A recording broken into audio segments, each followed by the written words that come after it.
Rahul Gandhi UPA काल का महंगाई दर की याद कर ले।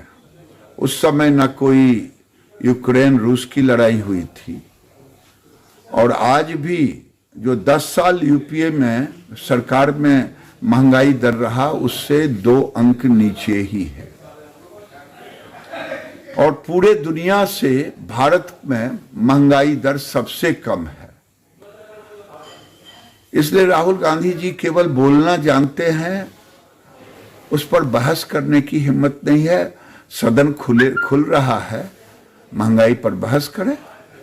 नीतीश जी अपना काम कर रहे हैं, समाधान खोज रहे हैं।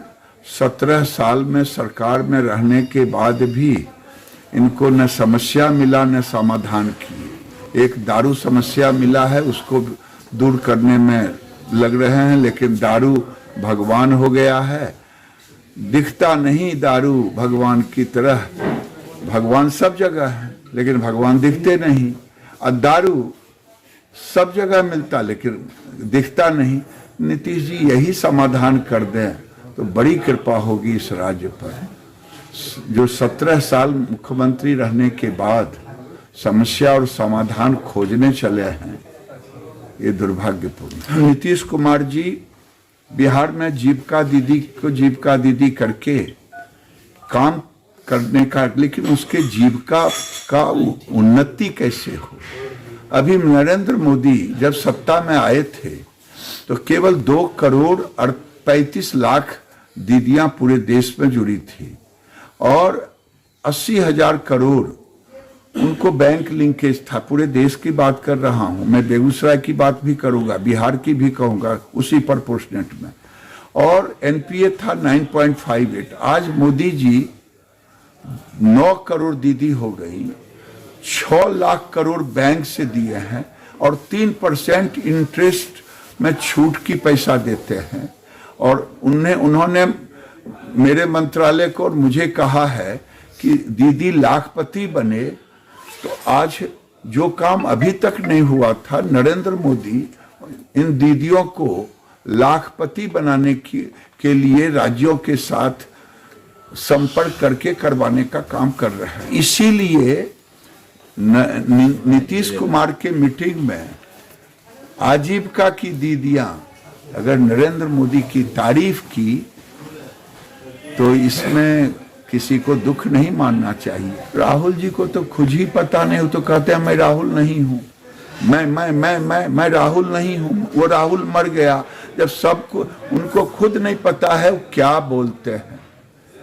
10 साल सरकार में रिमोट से चलाए।